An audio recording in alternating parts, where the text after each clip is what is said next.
영생의 길 생명의 말씀. 의의 결과는 영원한 평안과 안전이라. 이사야 42장 17절. 너희 의가 서기관과 바리새인보다 더 낫지 아니하면 결단코 천국에 들어가지 못하리라. 마태복음 5장 20절. 무수한 그리스도인들이 혼란스러운 것은 하나님을 믿는 사람이 의롭게 살려는 것이, 즉 율법과 계명을 지키는 것이 자기 의라고 생각하기가 거의 불가능하다는 것입니다. 즉 어떤 게 하나님의 의고 어떤 게 자기 의가 되는 것인지 분별이 안 된다는 것입니다. 예수님께서 지적한 서기관과 바리새인이 자기 의라고 믿지 않았다는 것입니다. 이유는 자기가 하나님을 믿고 있으며 하나님께서 말씀인 율법에 순종하라고 하시니 순종하기 위하여 계명을 지킴으로 아주 정상적인 신앙이라고 그들은 생각한 것입니다. 우리는 어떠합니까? 우리도 역시 그러하지 않습니까? 바리새인이 그리한 게 자기 의라 하니 우리는 율법이 패했다고 믿고 계명을 지키지 않으면 그게 하나님의 의가 되나요? 이것도 잘못된 것입니다. 즉 바리새인들처럼 지켜도 잘못된 것이고 율법 패했다고 안 지켜도 잘못된 것이라면 하나님의 의는 어떻게 이루는 것입니까? 율법을 지켜야 함은 진리입니다. 이유는 하나님의 나라에는 죄가 허용이 안 되기 때문입니다.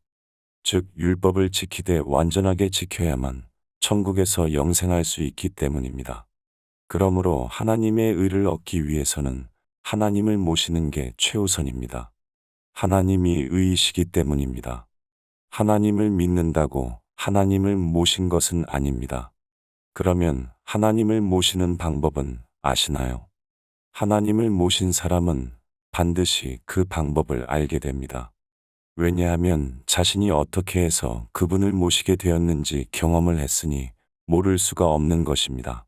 자신이 외국 가기 위해 비행기표를 예약하고도 비행기표를 어떻게 사는지 모를 수 있겠습니까? 신앙도 마찬가지입니다. 자신이 천국 가는 표를 샀는데 어떻게 샀는지 모른다면 그는 아직도 안 산 것입니다. 베드로는 이렇게 경험을 소개합니다. 베드로가 가로되 너희가 회개하여 각각 예수 그리스도의 이름으로 침례를 받고 죄 사함을 얻으라. 그리하면 성령을 선물로 받으리니 이 약속은 너희와 너희 자녀와 모든 먼데 사람 곧 주 우리 하나님이 얼마든지 부르시는 자들에게 하신 것이라 하고. 사도행전 2장 38절, 39절. 하늘 가는 표를 살려면 죄 용서를 받아야 하는 것입니다. 즉 모든 죄를 회개하고 모든 죄에서 돌아서야 하는 것입니다. 수많은 사람들이 죄 용서는 구하나 죄에서 돌아서는 회개는 안 합니다. 성령께서는 죄에서 돌아선 자를 도우러 임하시는 것입니다. 죄 용서는 갈보리 십자가의 보혈로 씻어 주십니다. 그러나 성령을 주시는 이유는 율법의 요구를 이루게 하기 위함이므로 반드시 죄에서 돌아서는 회개를 하고 하나님께서 이루어 주시기를 간곡히 부탁해야 되는 것입니다.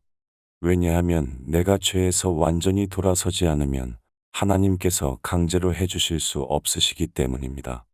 죄에서 완전히 돌아선다는 말은 율법을 완전히 지키겠다는 말입니다. 가서 다시는 죄를 범치 말라. 이 말씀을 아멘으로 받아들이는 것입니다. 죄 용서와 죄에서 돌아서는 회개가 이루어지지 않으면 죄 용서로 귀신이 쫓겨났다가 죄에서 돌아서지 않으면 7 귀신을 데리고 들어옵니다. 이 말은 가짜 구원으로 속아서 유대인들처럼 된다는 말입니다. 죄에서 돌아서지 않는다는 말은 죄를 계속 짓는다는 말이며 죄를 계속 짓는다는 말은 사탄을 섬긴다는 말입니다. 죄를 짓는 자마다 죄의 종입니다. 너희는 돌이켜 회개하고 모든 죄에서 떠날지어다. 그리한즉 죄악이 너희를 패망케 아니하리라. 에스겔 18장 30절. 누가 이런 회개를 했느냐? 입니다. 의를 얻는 길은 이외에는 없습니다. 의의 공유는 화평이요 의의 결과는 영원한 평안과 안전이라. 마음의 천국은 이렇게 임하는 것입니다. 알자. 힘써. 여호와를 알자. 샬롬.